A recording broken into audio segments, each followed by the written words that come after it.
Bonjour, comment ça va? Ça va? Bien et toi? Eh ben ça va. Salut. Bonjour. Il est pas prêt. Il est pas prêt. C'est pas dur, Il est pas prêt. Et malheureusement, alors c'est pas du tout ces deux drapeaux. Erreur totale sur le plateau. Virez-le. Virez-le. Puisque nous avons aujourd'hui le groupe numéro B. Ah voilà. Il est là. Voilà. Il est juste Il là. avait prévu un plan de secours.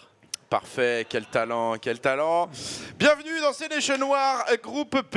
Les choses se passent à fond, Tude. C'est ça. Aujourd'hui, énorme journée de Nation Noir. Déjà, il y a des équipes de très bon niveau. Mais il y a la France. Allons enfants de la poterie, le jour des pains est arrivé.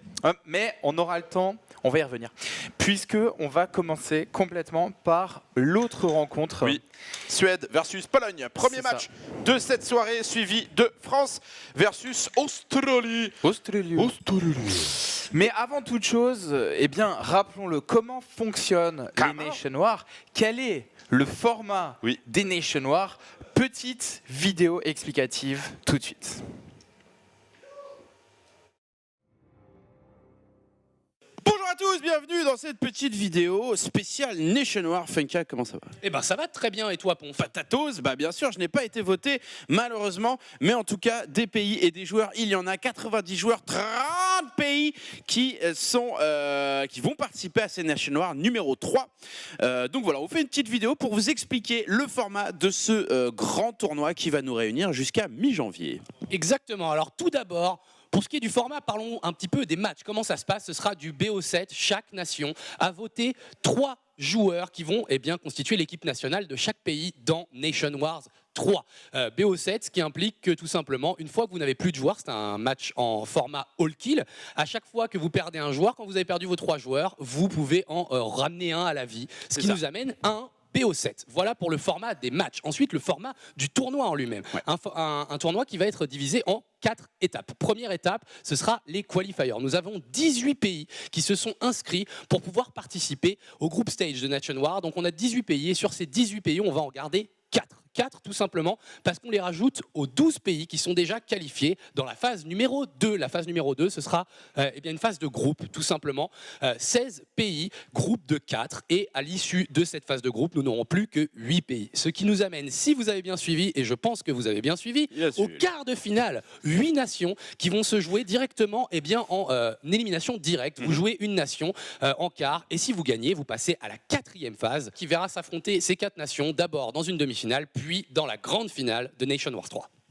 Les dates importantes à noter, sortez vos agendas. Donc ce sont les qualifs qui commencent le 19 novembre, 19, 20, 21, 22. C'est maintenant, c'est aujourd'hui d'ailleurs. Soit il y a le 22 d'ailleurs, le dimanche 22 à 18h. En ouverture d'émission, on aura une grosse annonce sur la salle à vous faire. Ensuite, ce sont les Group stage simplement avec nos 16 pays, le tournoi principal qui commencera donc début décembre, le 3 décembre et ensuite les quarts de finale, donc la 3e phase de ce tournoi international qui aura lieu donc les 2 et 3 janvier 2016. On sera complètement dans le turfu Funka. Et finalement, les demi-finales et les grandes finales qui auront lieu, comme on l'a dit, sur scène dans une salle de spectacle de ouf et qui auront lieu donc le 13 janvier 2016. Et ça va envoyer du bois, ça va être lourd.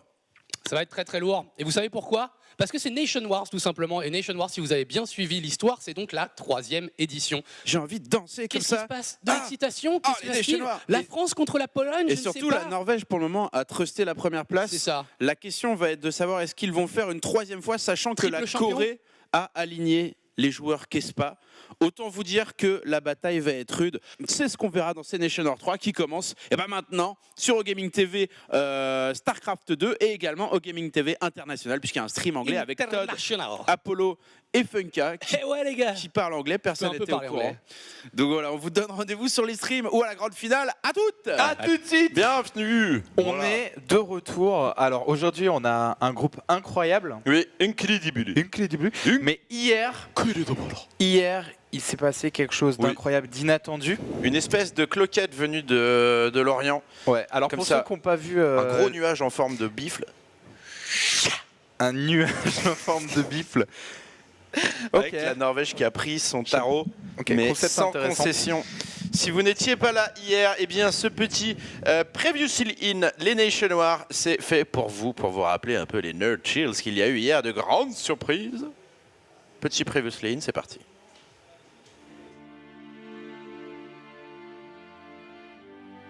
I expected Norway to win pretty decisively. I predicted a 4-1. Du coup, je m'attendais à une rencontre en faveur de la Norvège assez facilement avec un snot dominant. The strategies were crazy, which is kind of what we expected, but you never know what kind of crazy. Et surtout Nice, le jeune capitaine de Taïwan qui a sorti son épingle du jeu, qui a pris 2 maps, une contre Targa et une contre Snot. So it was pretty weird, and I can imagine for if you're Targa, he ends up losing like 40 drones against a bunch of oracles. That is pretty freaking annoying. But in the end, Norway won, so I'm sure that they're happy. Tremblement de terre sur la planète Starcraft. La Chine a des bons joueurs. Personne n'était au courant. Je m'attendais à un match serré, mais où China allait gagner. It wasn't close at all. China aced, and Maxed was basically unstoppable. He all killed on his own and massacred the defending champion Norway. On était là, mais comment? Mais est-ce que c'est comme à LoL? Est-ce qu'ils ont acheté des Coréens? Et en fait, non, c'était des vrais joueurs chinois qui jouaient avec le skill à la chinoise. C'était vraiment, honnêtement, Peggy 18, il n'y avait pas photo quoi. Tomorrow, I expect some close matches, this time for real. On va avoir du très beau niveau, j'espère qu'ils seront au top et j'attends de voir la France au top et massacrer tout le monde. Allez. Previously in, c'est parti. Messieurs du canapé, nous avons 2 intervenants de qualité pour cette journée de match Imre Anos.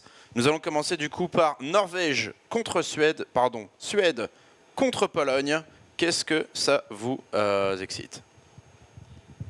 Moi, je suis très impatient de voir les Polonais. Tout le monde dit les Polonais sont bons. Ils l'ont montré avec des bons résultats en individuel. Maintenant, on est sur les Nations Noirs. Petit supplément de pression peut-être pour la Pologne, qui va essayer de revenir faire du live à Paris, puisqu'ils étaient venus se faire massacrer finalement au Trianon. Donc j'attends de voir ce que vont offrir les Polonais. Ils sont censés être dominants, être les meilleurs dans ce groupe. On va voir s'ils vont y arriver. Ouais, je suis plutôt d'accord. C'est-à-dire que sur papier, la Pologne est au-dessus. Et puis c'est vrai qu'on a tendance à vachement assimiler Nerkeu à Blai. Et Blai est tellement on fire dernièrement qu'on pourrait s'attendre à ce que pour Nerkeu ce soit exactement la même chose. Mais moi aussi, je reste dans l'attente, même si on verra plus tard dans les pronostics. J'ai quand même mis la Pologne, mais c'est vrai que on l'a vu avec, par exemple, la Norvège. Voilà, Snut, Targa, c'est bien beau, il y avait du bon joueur, mais c'est pas passé. Donc on verra pour la Pologne. Mais moi, je reste quand même plutôt confiant. Putain, à force qu'on parle anglais, français de partout, laisse tomber, on devient tous des Vandamme. Je suis plutôt confiant quand même pour la Pologne. Je pense que Nerkeu peut faire le travail, et même Mana, je sais pas si c'est beaucoup entraîné ou quoi, mais je trouve que quand même en proto, c'est surtout en PVZ, on a pu voir déjà pas mal de stratégies. Donc normalement, Mana a eu de quoi s'inspirer, même s'il n'a pas pu travailler autant que ça. Il a compris que ça joue à la Nova, quoi. Il faut faire du disrupteur. Bon. Ça devrait le faire pour un joueur de ce talent. Donc, allez la Pologne, plutôt confiant pour eux. Et j'espère que si c'est eux qui passent, on les éclatera tranquillement après avoir éclaté l'Australie. ALS avec le style, bien sûr. Notez notamment qu'il y a remplacement chez l'équipe suédoise avec donc c'est Elaser. Alors Zangster peut pas jouer. Zandster qui est sorti et qui est remplacé du coup par le 4e joueur le plus voté, aka Sort of. Donc Sort of, c'est-à-dire si on peut voir la fiche de la Suède. Ce qui n'est pas une bonne chose techniquement pour la Suède. Zangster, c'était quand même un bon joueur. Zangster, c'est un joueur qui aurait dû faire peur. L'élément clé. Et même contre la France d'ailleurs, parce qu'on a pu voir que Lilbo en PVZ, bon, il n'avait pas l'air max, ça a pu changer depuis, mais en tout cas on l'avait vu, il n'était pas max. Marine Lord, je ne sais pas ce qu'il vaut en TVZ, et Stefano non plus. Donc en plus les Orgers, je pense vraiment que pour la France, à première vue, c'est ce qui pourrait nous poser le plus de difficultés. Donc c'est une très bonne nouvelle, malheureusement pour eux.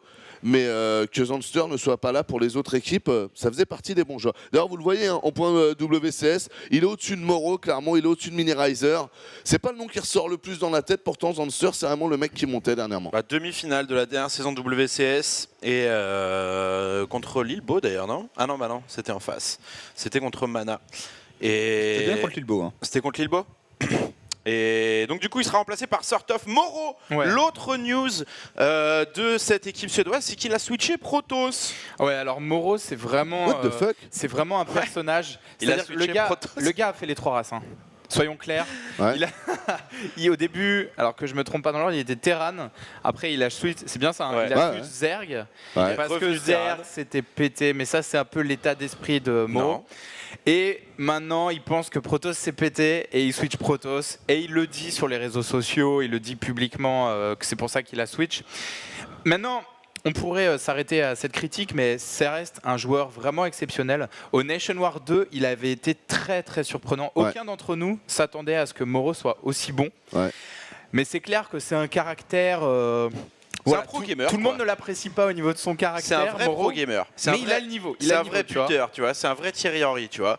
Il va arriver et tout. Ouais, donnez-moi la balle, boum. Mais Et encore, si ça Thierry Henry fait plus ou moins l'unanimité, je pense, dans la perception des autres de lui. Tu vois, c'est un mec sympa. Moro. Bon, après que Protoss s'est pété, on est un peu tous d'accord là-dessus, sauf les joueurs Protoss. Non. Bon. Non, bah attends, En ce moment, je sais plus, Zerg est pété, On sait personnellement. plus Moro pété là. Faut rappeler qu'il a switch au moment où tu pouvais gagner 100% de tes PVT en faisant le même build order en début de la partie. Full adepte. Et c'est aussi quelqu'un qui est capable de s'amuser avec les 3 races, et ça c'est assez rare, puisque pour le coup, c'est clair.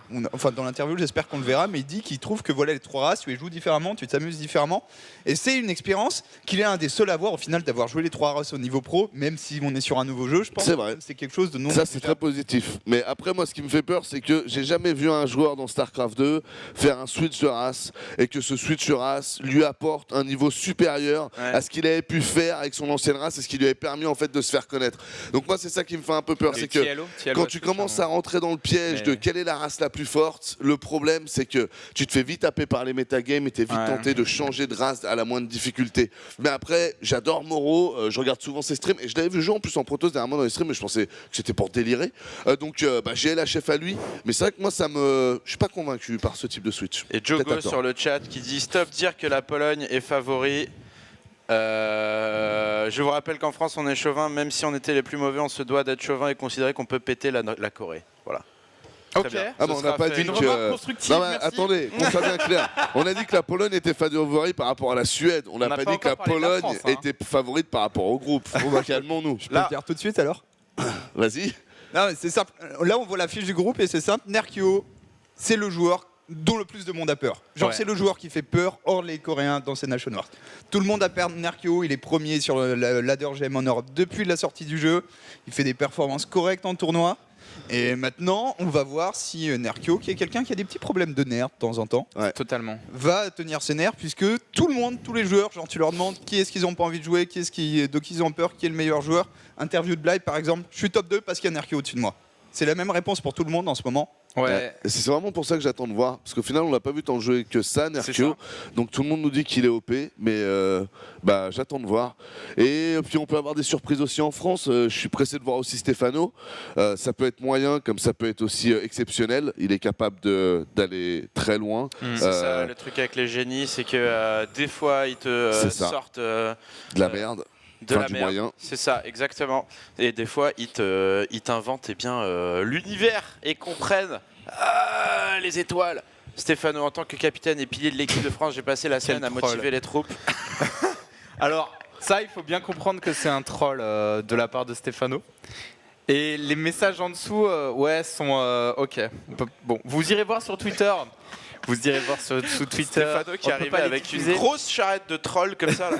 Tenez, comme le Papa Noël avec sa hotte, j'en ai pour tout le monde, les amis. Pour expliquer aux gens, la perception en ce moment de l'équipe de France, la perception, disons, globale, c'est que, mais on peut se tromper, c'est que de la perception, mais c'est que Lilbo et Marine Lord, on praque vraiment beaucoup. Marine Lord, c'est sûr.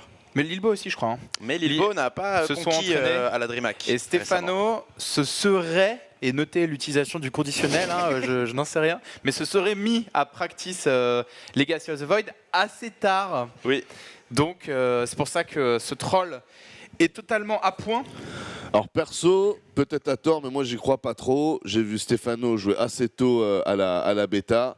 Je l'ai vu streamer des heures assez incroyables, parce que Stefano, il avait une réputation d'un mec qui s'était fait comme ça en jouant 3 heures par jour. Moi je l'ai vu en stream on des 10, 11, 12 heures. Je fais du stream, crois-moi, faire 12 heures de stream, et vous le savez tous, surtout en jouant en 1v1 à son niveau de jeu.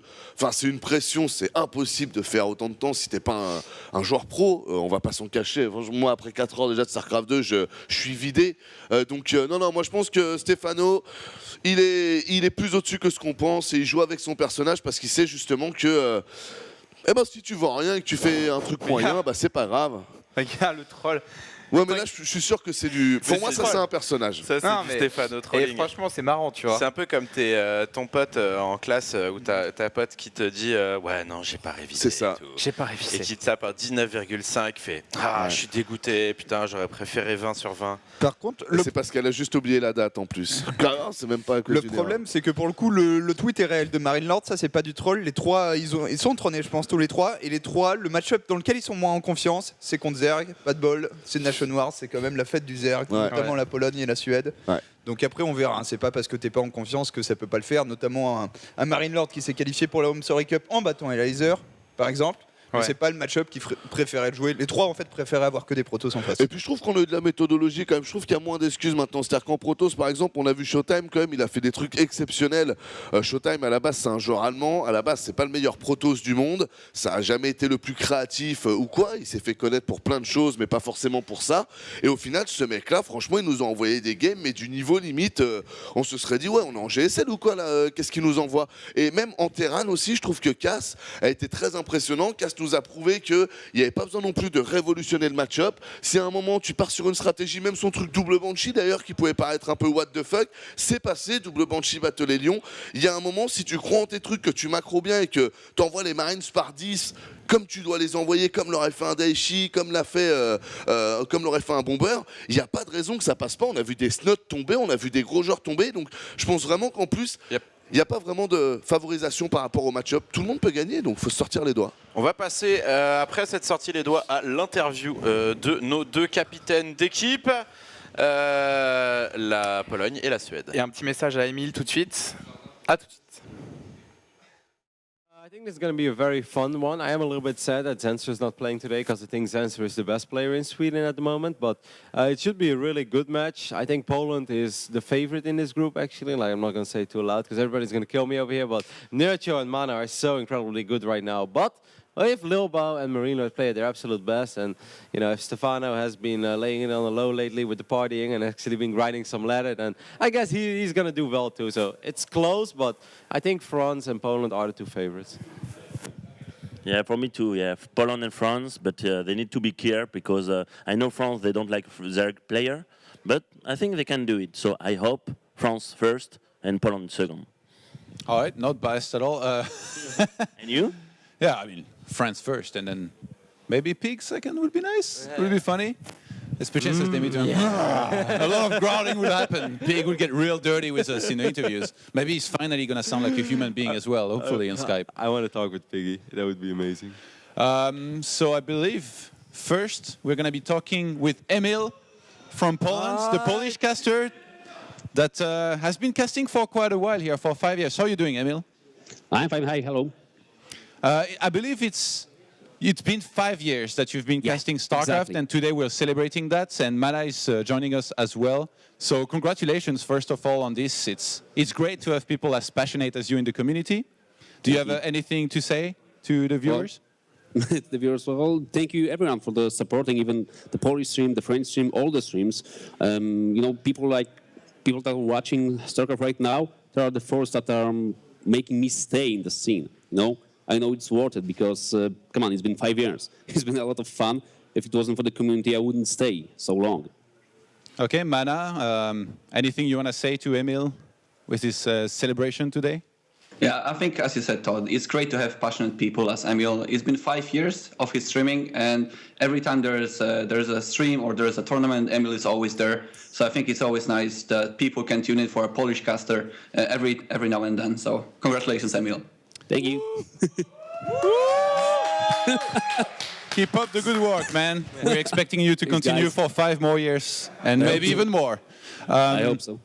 Poland will be playing in this Group B here in the round of 16. Do you have anything to say to them, Emil?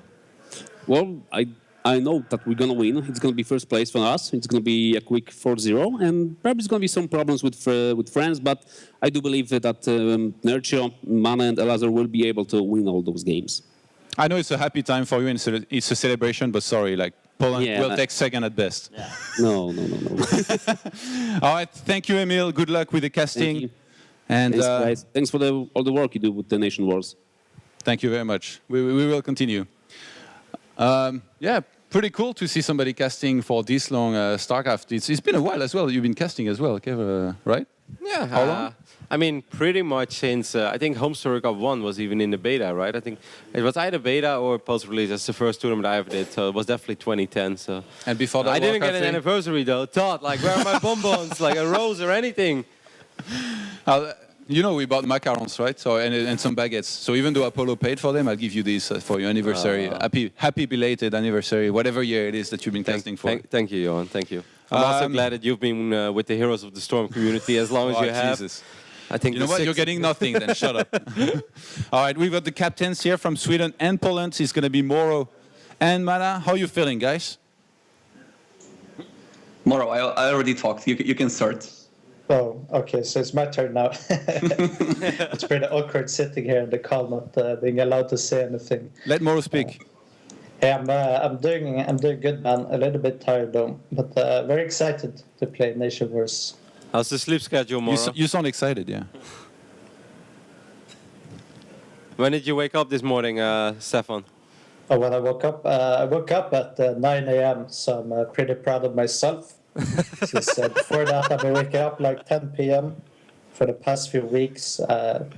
Forgot about time, forgot about everything. So I'm back now, so it feels good. Yeah, you're one of the biggest race switchers in the game, so I always wanted to ask you this. How do you do it?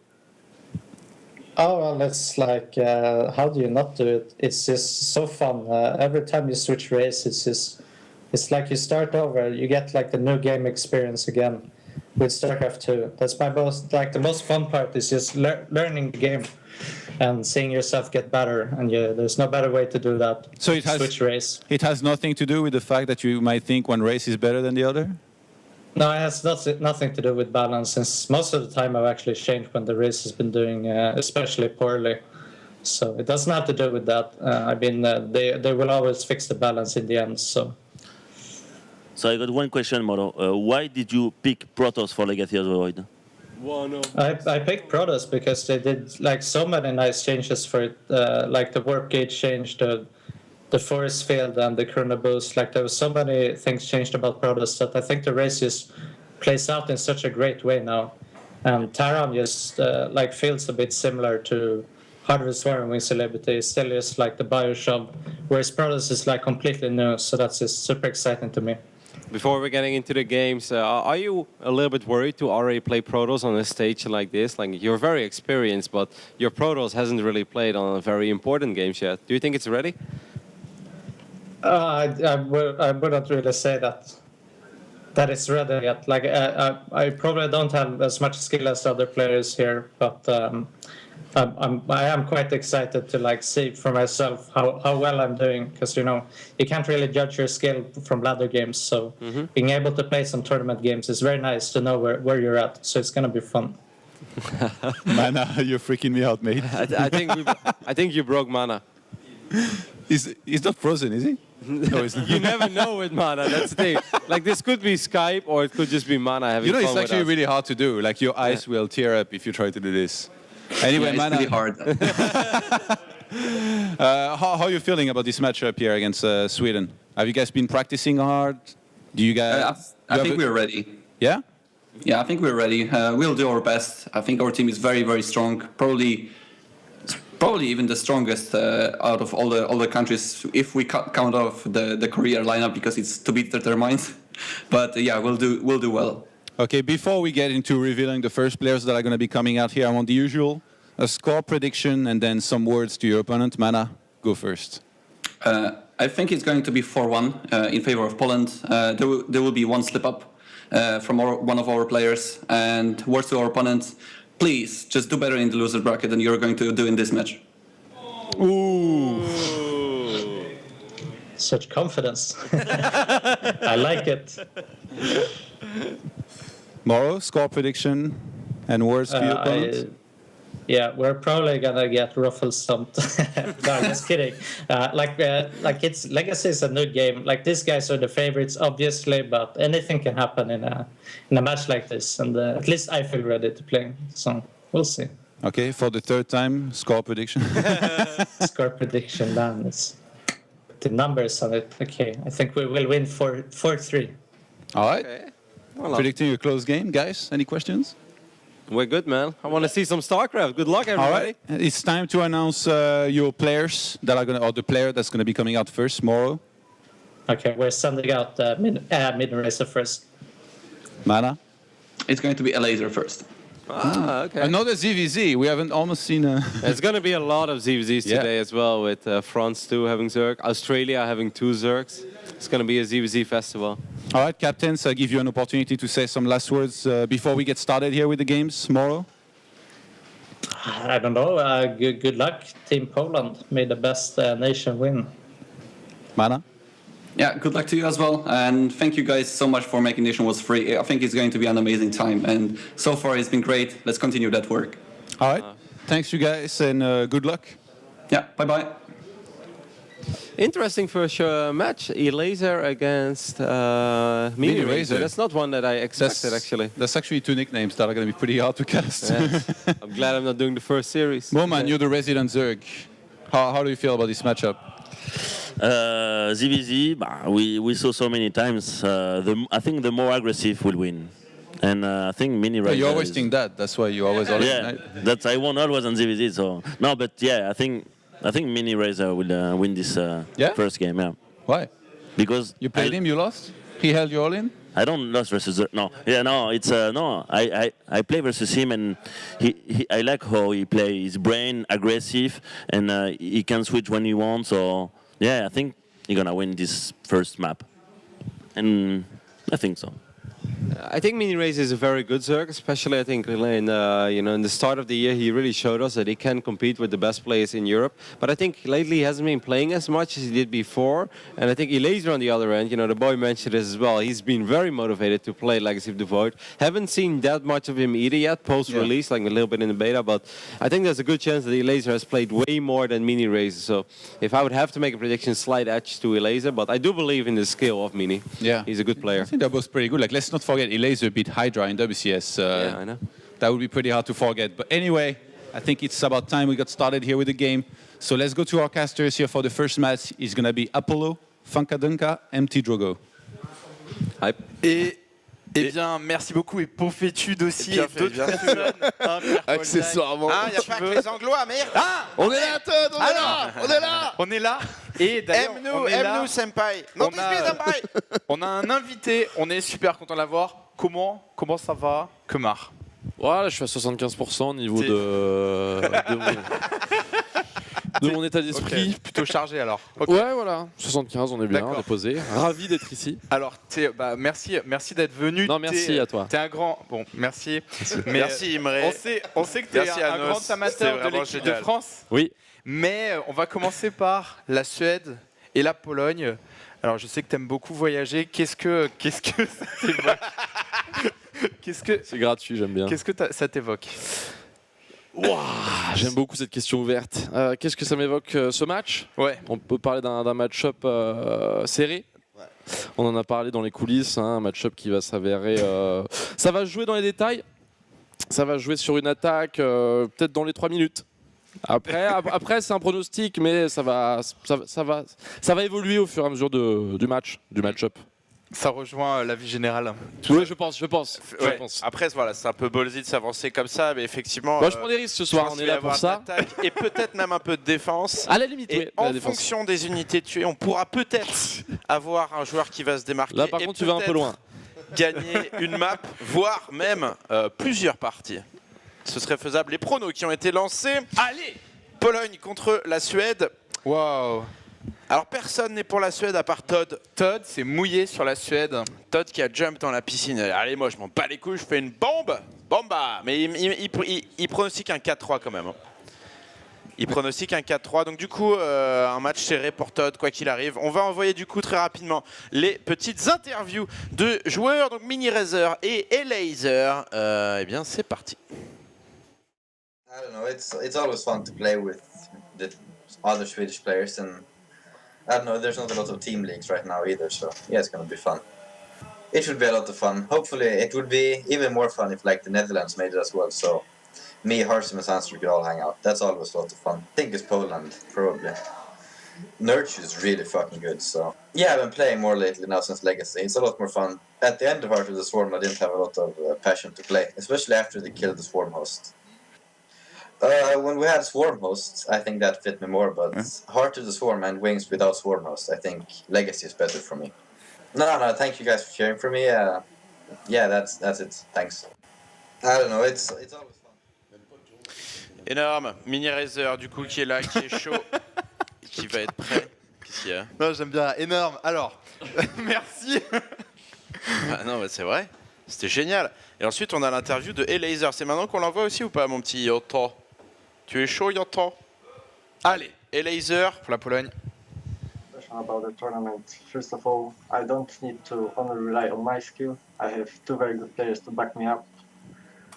And then there's also the that I can represent my own country, which is very, very special for me. I know there's a lot of Polish people wanting us to win, so we'll try our best.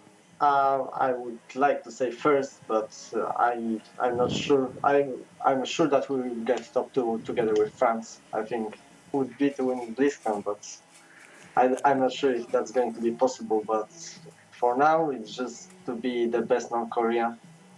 And we'll see, like, if I'm gonna get to that level, then we'll see if I can. I hope you're going to cheer for me, even if we beat France. And yeah, just cheer for us. Ok, c'est parti, la première game qui est lancée. Les deux joueurs qui sont chauds, qui sont préparés pour la win. C'est ça. Et on va jouer très rapidement. Des mots pleins de sagesse. Merci pour les interviews. Aeromi, Imre Keri, superbe travail sur les interviews. On est parti en bas à droite. Zerg rouge, Pologne. Il s'agit des lasers. Et pour la Suède, bien sûr, Zerg bleu tout en haut de la map. Il s'agit des lasers. Il a fait sa poule rapide. Une poule très rapide à 13. Tu peux baisser le son un petit peu, Yata, ce serait nickel dans les casques. Et 6 premiers Zerglings qui sont produits par Mini Razor, pardon. Mini Razor pour la Suède et Laser pour la Pologne. Alors ce qui est intéressant, c'est que le timing de poule de Mini Razor. Ok, le timing de poule de Mini Razor a été beaucoup plus rapide que celui des lasers, mais au niveau du gaz et du speedling, ce sera là au même moment. Donc en fait, il a des Zerglings avant, il a un peu moins d'économie, mais ils auront le speedling à peu près au même moment. C'est ça, avec un joueur bleu ici qui part à l'agression. Attention ici, la Suède qui va mener la première pression, celle qui t'accueille dans ton bar quand tu arrives le matin à 8h, 8h30. Ta première pinte. Allez, Bellingness, speedling des deux côtés. Encore une fois, les timings sont sensiblement les mêmes. Le pire, c'est que cette spine, elle est même un peu excessive, cette spine. Pour être honnête, il n'en a pas besoin pour défendre en termes de timing. Il va avoir autant d'unités et les mêmes timings, Baneling, Speedling. Donc en théorie, il n'en a pas besoin. Ok, la défense pour le moment qui est propre. Mini Razor qui ne trouve pas la solution. Et il va devoir se commit. Il va se commit à fond. Il est en train de faire des Speedling. Il va morpher des Baneling. Il doit faire des kills dans cette agression. La réaction des lasers est vraiment exceptionnelle. En fait, je corrige ce que j'ai dit, cette spine va être décisive dans cette défense. Elle va lui permettre de sniper des banelings.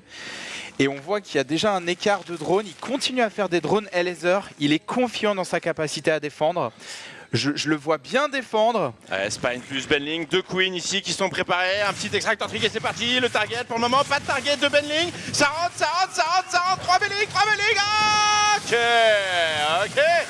Fail total de la part de Mini-Razer. Mini-Razer qui s'est raté magistralement, qui se retrouve à 13 drones contre 17. Et Laser qui a quand même raté son focus avec ses queens et sa spine. Il y avait 2 queens, une spine, il y a 3 banelings qui sont passés. Normalement tu shift clic droit et il n'y en a pas 3 qui passent, tu vois. Genre à mon avis il a un peu raté son focus, mais quoi qu'il en soit, les dégâts sont limités et le joueur polonais se retrouve devant dans cette partie. Donc là, on voit que ça drone chez Mini-Razer, le joueur suédois. Il veut deny la B2 aussi longtemps que possible.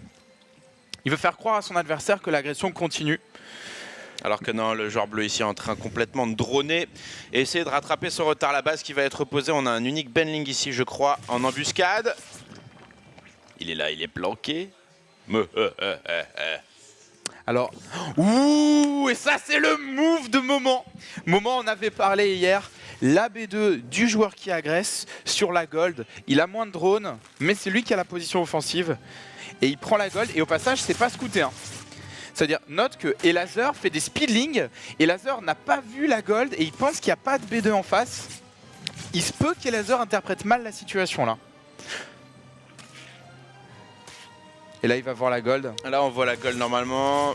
Il va normalement scouter également la B2 du joueur bleu. Là, il y a 2 overlords. Ok, les 2 overlords vont pas tomber pour l'instant. Ça va se transformer en agression, en deny de la gold. Oh la queen, les Benling ici qui vont zoner. Ah, les Zerglings qui se pas de queen, une gold qui est scoutée. Et c'est le 1-0 pour la Suède. Pour la Pologne, pardon, complètement la Pologne. Et de très très belle manière, Mini-Razer qui prend le premier point.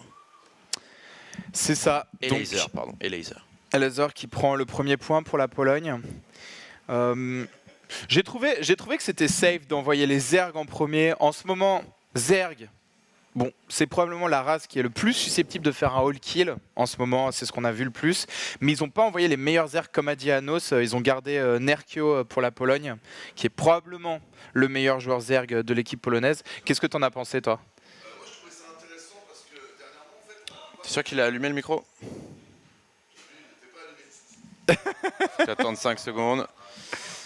Pas encore, pas Did you listen to me? Là, c'est bon. You listen to me? Yeah, listen. Hey, dude, how are you? Là, c'est bon. Oui, je veux dire, non, j'ai trouvé que la game était intéressante. Parce que sur LOTV, on a pu voir que dernièrement, il y a beaucoup de joueurs Zerg qui partent du principe que partir agressif en ZV Dead, c'est rentable. Parce qu'en gros, vous êtes à un équilibre où soit, pour faire court, votre adversaire est parti plus macro et vous allez le sanctionner très fort en faisant un build sur une base comme on a vu là. Soit à l'inverse, votre adversaire est parti plus agressif que vous et avec le trajet, eh ben, vous aurez plus en défense et vous serez mieux. C'est pour ça que le type d'attaque qu'on a pu voir faite de la part des lasers, c'est vraiment un type d'attaque où sur LOTV, les joueurs Zerg trouvent que c'est très bien parce que ça vous permet de doser et de gagner contre à peu près tout ce que vous allez croiser.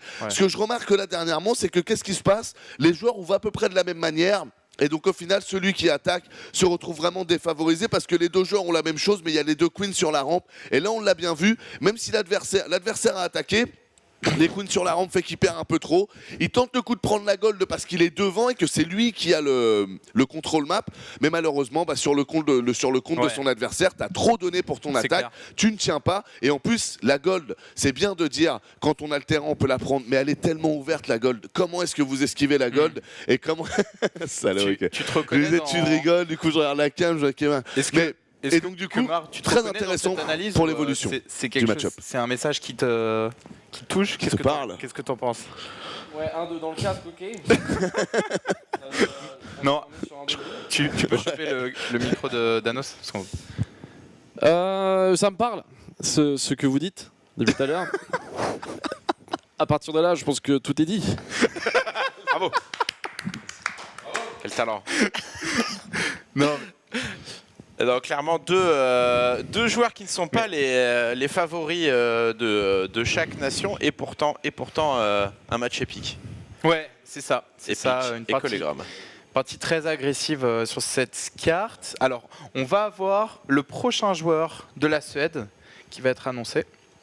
C'est ça, la Suède qui est menée 0-1 et donc il va falloir du coup envoyer un deuxième joueur. Moi, je vois bien Moreau. Moreau ou Sortov, c'est donc les deux derniers. Ouais, et d'ailleurs, après l'interview, je voulais dire, j'ai beaucoup aimé la question de Rotterdam à Moreau. Ouais, même parce que Rotterdam, je rappelle, c'est un joueur Protoss, et c'est un joueur Protoss qui joue bien, hein, il joue vraiment bien, Rotti. Et même Rotterdam lui a demandé, ok, t'as switch Protoss, mais ça fait pas longtemps, est-ce que tu penses que t'es prêt? Il a utilisé le mot ready, et je pense vraiment que c'était la bonne tournure. Et la réponse de Moreau m'a fait plutôt plaisir, puisqu'il l'a un peu pas pris sur la défensive, mais il a, non, je pense vraiment que je vais être bon et que je vais être bien. Donc je suis très impatient de voir le jeu de Moreau, parce que je pense aussi que même avec la connaissance, il y a des mécaniques de jeu et des réflexes de jeu qui se font vraiment que quand tu joues la race et que quand tu es dedans, tu vois, je veux dire, tu peux regarder de la Formule 1 et voir tous les jours le meilleur, c'est Moreau, la meilleure trajectoire. Une fois que tu es dans la bagnole, quand tu dois la prendre, la trajectoire, c'est autre chose, n'est-ce pas, Kemar, je veux dire. T'es dans la voiture, c'est ça, l'aspiration et la vibration du moteur dans le volant. Les roues. C'est vrai que les roues, hein, elles sont là. Et on nous dit qu'on a l'interview de Moreau pré-game. Super. On va pouvoir lui poser 2-3 petites questions sur les Nation Wars. C'est parti. Pride for Sweden. So I always like to think that we have been one of the best teams. So I think Nation Wars is like a perfect tournament for that. That would obviously be amazing. That's the goal, right? To qualify. I heard the crowd in France is amazing.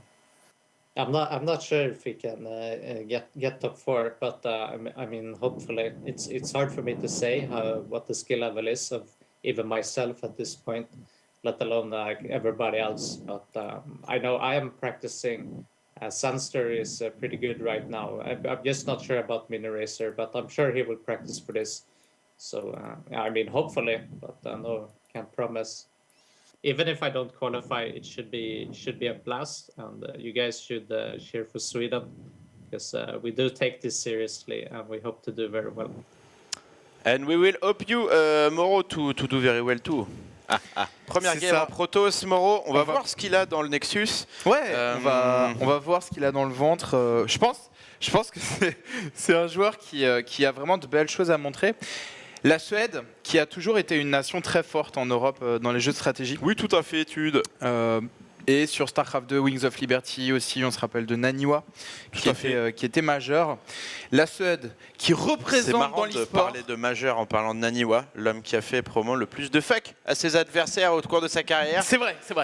Et on sera sur Orbital Shipyard pour cette deuxième game. Allez! Et on est excitement, on est joie, on est contentement avec donc Moreau versus Elazer. Et c'est parti en bas à gauche de la map pour la team Suède. Il s'agit bien sûr de Moreau en Protoss. Moros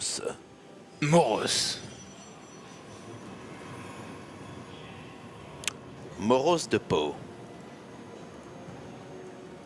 Face à lui, en à droite jouant pour la Pologne, il mène 1-0, il s'agit de Laser.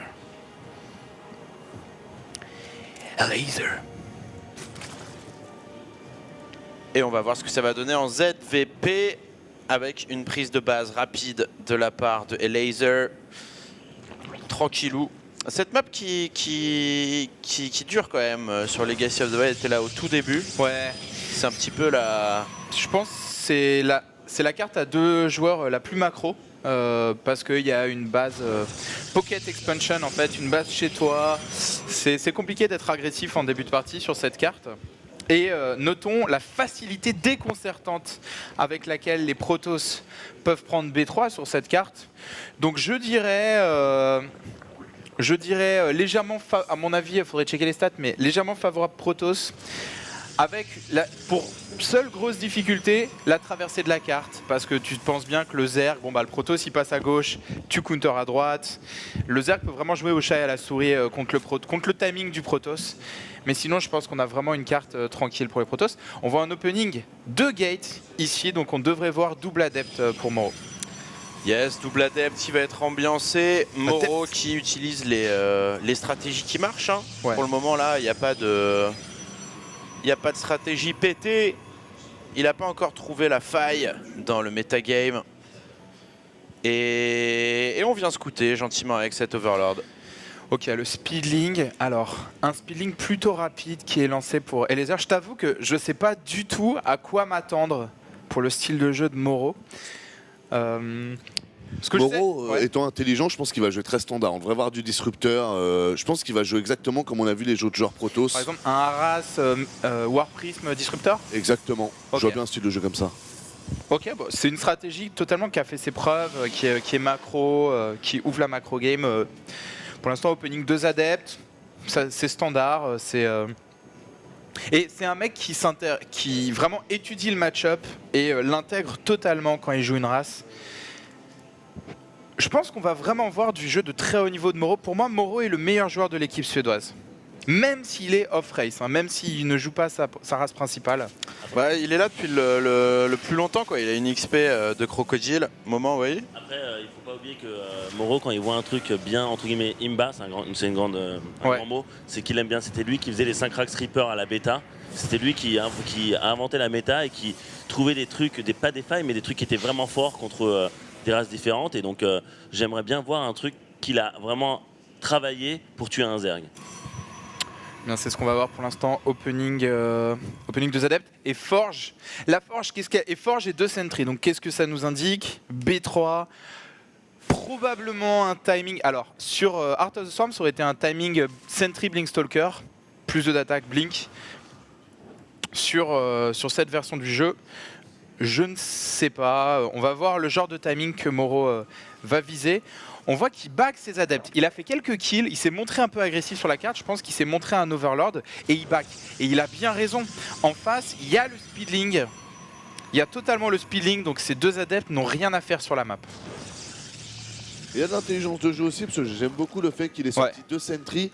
C'est quelque chose qu'on avait pu parler avec Yogo, c'était que plus le temps passe et plus pour les joueurs Protoss, c'est plus difficile de prendre de la vision sur Legacy of the Void.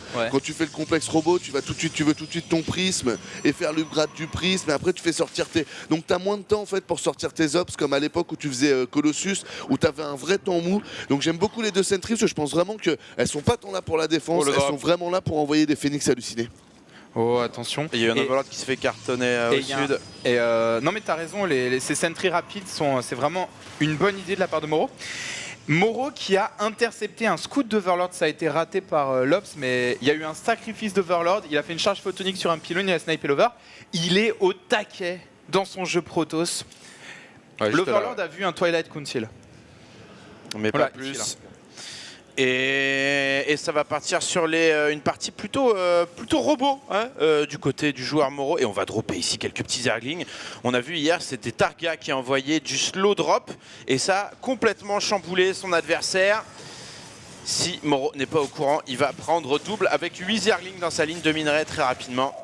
Ouais, c'est pas mal ce style de jeu, mais regarde le genre de détail. Moro a mis des pylônes partout, il s'attend à se faire dropper par ce genre d'Overlord. Je pense qu'on la lui fait pas, il s'y attend, mais c'est très puissant. Hein. Je suis vraiment content de voir des Zergs faire ça. Ça coûte rien de dropper des Zerglings, ça coûte 25 de gaz de changer cet Overlord, et ça peut tellement pourrir un Protoss, le drop de 8 Zerglings dans la ligne de minerai. C'est vraiment excellent. Ouais, il n'y a pas de défense pour le moment, c'est pas vu. Le petit pylône qui va être positionné ici. Allez, je pense qu'on a un timing de Moro là. Moro qui est en train de sortir. Il est en train de faire un timing sur combien de gates? 5, 6 gates sur 3 bases. Donc c'est clairement pas all-in. C'est une pression recall en théorie sur 6 peut-être. Il rajoute des gates. Ça pourrait être un timing en 2 temps. Il peut faire son timing recall et y retourner. Ça peut ressembler à ça. Attention, la B4 des lasers qui est sous pression. Et laser qui pourrait lancer le drop. Et laser qui lance le drop à ce moment-là dans la B2 de Moro. C'est parfait. Ok, ici ça va se rendre dans tous les sens. Mass Roach pour Eliezer. Le recall, joli. Et il recall sur la bonne base. Et laser qui cancel le drop. Oh là là, regardez l'Overlord là. Et ça, faut être au taquet. Donc il pourra s'en resservir plus tard. On s'y attendait. On voit la Templar Archives. Alors là, je suis curieux. Qu'est-ce qui va se passer? Est-ce que Moro va refaire un timing sur les archontes, le plus de l'attaque, la charge? Qu'est-ce qu'il prépare?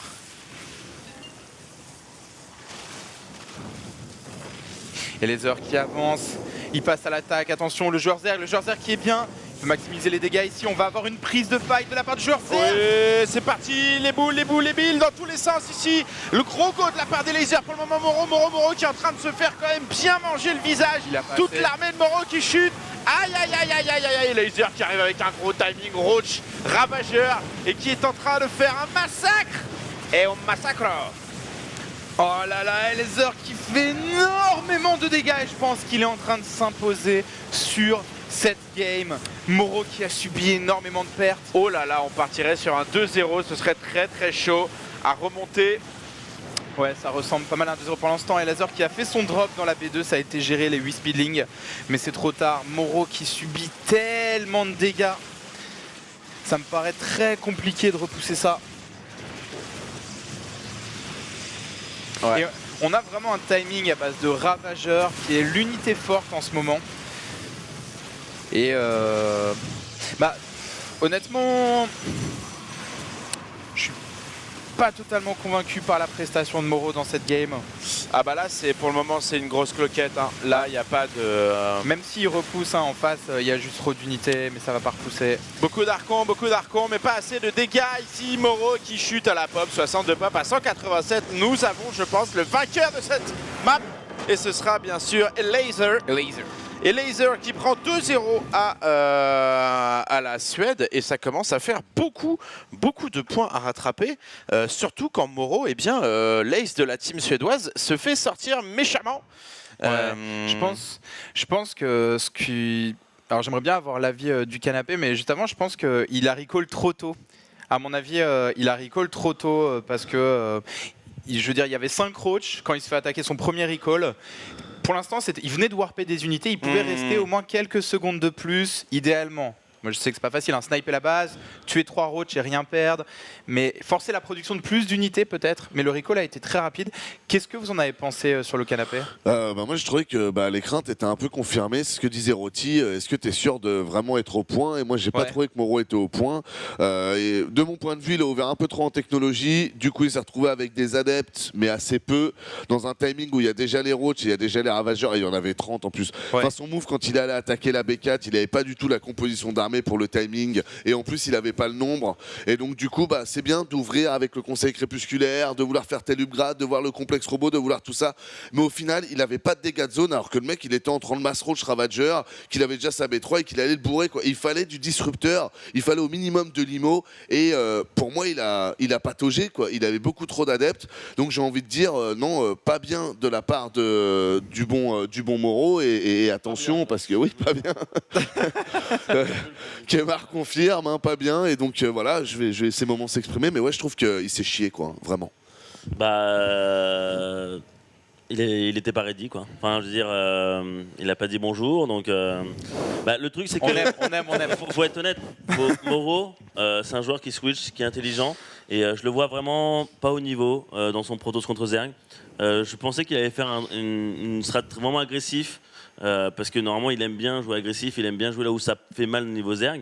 Quand tu joues un joueur comme ce magnifique joueur Zerg, voilà, de ce calibre-là, tu es obligé de sanctionner et pas partir en macro, en vouloir essayer de poker avec des troupes, puis après se téléporter et savoir qu'il ne pourra pas gérer cette B3. Et il n'a vraiment pas été au niveau et j'ai été un peu déçu parce que normalement quand tu connais parfaitement les trois races, tu sais quels sont les timings forts et quels sont les timings mauvais. Et là, ce qu'il a fait, tout était mauvais. Ridicule. À ce niveau-là, tu n'es pas convaincu, Kemar? C'est ridicule. Je suis pas convaincu du tout. Et je suis même scandalisé par le niveau affiché par ce joueur, qui n'a pas le talent et les épaules sur ce genre de compétition. De 1 à 10 trackpad, tu mettrais combien sur le jeu de Moro? Là, c'est du 2. C'est du 2. On est sur du 2. On est sur du 2. La plus basse note depuis le début de la saison. Très bien. C'est Moro. dur. Un jugement. Désolé si je choque. Hein. Non, c'est effectivement. Je jette des cailloux dans la main. Mais effectivement, Moro qui s'est pris la piquette. Et c'est dur en tant qu'ace de cette team Suède. On va envoyer la petite coupure. Est-ce qu'on va avoir... non, on a forcément le troisième joueur qui sera donc Sortoff pour les Suédois. Une espèce de chance peut-être pour le jeune joueur suédois, voir s'il va remonter le flambeau. On se retrouve juste après la pause, bien sûr, sur les Nations Noirs. A tout de suite. A tout de suite. Ouais. Et nous sommes de retour les amis pour les Nation Wars. Vous le savez, aujourd'hui c'est le groupe de la France. On va jouer les Australiens avec Pig et compagnie. Et j'espère bien qu'on va les bourrer. Bah, mais en attendant, vous l'avez vu, c'est la Pologne versus... Est-ce que tu suis, maman? Contre la Suède, mon coquin. C'est bien. Et en plus, il est en train de montrer du bon niveau. 2-0. Ouais. Honnêtement, rien à dire. Est-ce qu'on va avoir un 4-0 encore? On l'a vu hier. Là, la bonne nouvelle, c'est que c'est Sortov qui est sorti. Pour moi, Sortov, quand même, c'est un joueur qui doit pouvoir faire quelque chose contre Elizer. Donc, on verra. Attention, quand même, si vous l'avez compris, si jamais Elizer gagne la prochaine map, on est à 3-0. On est obligé d'envoyer le Ace. Et ça va commencer à devenir très compliqué. On a The Wind of Ice qui nous envoie un petit tweet en dédicace à Emile. Un gros big up à Emile. Il faut savoir que j'ai commencé en même temps que lui. On a fait les mêmes petites compétitions ensemble. Donc tu as aussi 5 ans sur la CD. Les KPL, ouais. Sauf que moi, je suis pas un mec des anniversaires, donc je me rappelle pas exactement. C'est-à-dire que tu fêtes pas de l'anniversaire de ta fille? Si. Mais Ok. genre par exemple l'anniversaire de rencontre de ma copine, c'est pas quelque chose qu'on a spécialement mémorisé tous les deux. Tu vois, on est pareil là-dessus. On est un Si, peu... je pense que ta copine, elle le sait, mais elle rage à chaque fois que tu oublies. Non, crois pas. Non, on est. Non, rage pas. Ouais, on est sur 2015. C'est parti les Oh amis, yeah. en bas à droite de la map pour la Pologne. Il est en zergue rouge, il est en train de cocter tout le monde. Il s'agit de Elazer. Je l'ai dit un peu rapidement. Petit blocage de la caméra, mais tout va bien. Pendant que Sexy Blood passe dans les locaux. Et m'a esquivé quand j'ai voulu dire bonjour, je n'ai pas apprécié. Comment? Ah bah rien. En bas à gauche, il est Zerg. Il est de la nation suédoise. C'est Sortov. Et encore une fois, on peut voir deux stratégies. C'est ce que je vous expliquais tout à l'heure quand j'en parlais avec Tude. Donc, d'ailleurs, tu expliqueras ça mieux que moi, mon bon moment. Mais c'est encore une fois cette stratégie de faire la poule très rapidement, avec un gaz aussi très rapide, parce que, comme je vous ai expliqué, vous êtes dans l'équilibre. Soit votre adversaire est parti trop macro, vous allez pouvoir lui faire mal jusqu'à le ramener à votre niveau économique. Soit votre adversaire est parti plus agressif que vous. Et dans ce cas-là, vous allez pouvoir défendre tranquillement et poser votre B2. Donc là, on voit que les deux joueurs sont partis sur un build assez similaire, même s'il y a une petite différence sur le Metabolic Boost. Bon, Surtout qu'au début c'est la même, sauf qu'il y a une grande différence derrière. C'est qu'Elazer a continué à faire le gaz pour partir sur Banningless, alors que contrairement à Sortov, que lui il a arrêté de récolter du gaz pour avoir plus d'argent pour pouvoir prendre B2 beaucoup plus rapidement qu'Elazer. Donc ça sera Elazer qui jouera très agressif et Sortov qui a essayé de poker, mais le problème c'est que là il perd quelques Zerglings. Et attention, parce que quand tu veux prendre Expand et que tu perds plus de Zerglings que ton opponent, et en plus que derrière il va sûrement partir sur Banningless, alors là voilà, il le balance normalement maintenant, voilà. Et là, ça va être chaud pour Sortov, parce que là, va falloir micro comme un dieu. Ouais, mais j'allais te dire, s'il reprend son gaz... Ah, il l'a pas... Si, il l'a repris. Oui, mais il le reprend trop tard. S'il reprend son gaz tout de suite après, qu'il envoie son bata banning, est-ce qu'il n'aurait pas le temps de gagner du temps? Est-ce que ce serait pas un bon move du coup? Bah, le problème, c'est que là, tu vois, ces trois Zerglings sont destinés à faire ces bannings derrière la base. Donc ils seront prêts tout de suite. Ils seront prêts direct dans la base, dans la fight, alors que là, Sortov, il vu. veut agresser, agresse. Mais le problème, c'est quand il verra ces trois bannings. Attention, En fait, moi j'aime bien ce que fait Sortov, mais ce serait très bien dans un axe que défensif. Là, la problématique, c'est que regardez, il est en train de s'enfermer, il est en train de jouer comme s'il pouvait se permettre de donner des Zerglings. C'est exactement ce que vient de vous dire un moment, alors qu'en fait, il ne peut pas. Et c'est vrai que je te rejoins en défensif. Je pense vraiment que son timing de bata banning aurait été très intéressant. Attention, ici, il y a beaucoup de Zerglings du côté de Elazer. Est-ce qu'Elazer va en repoutrer un? Oh, il y a déjà trop, ça va peut-être se finir très rapidement parce que il y a le banning déjà qui est fini en mince. Qu'est-ce qui se passe? On va avoir un 3-0 trop fast de la part de Elazer.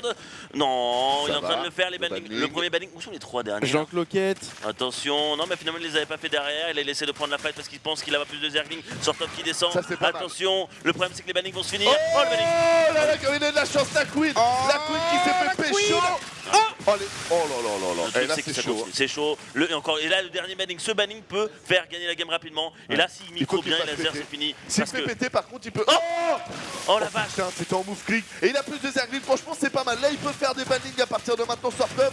On a 13 drones des deux côtés. Pas d'autres Queen par contre. Quoi qu'il se passe, Elazer s'en sort bien les amis, ne serait-ce que sur le fait qu'il a chopé les Queens. Moi ça, le banning qui est ici, c'est pas fini. Il continue. Voilà, petite micro quand même de Sortov qui joue un peu. Le problème c'est qu'il va le perdre.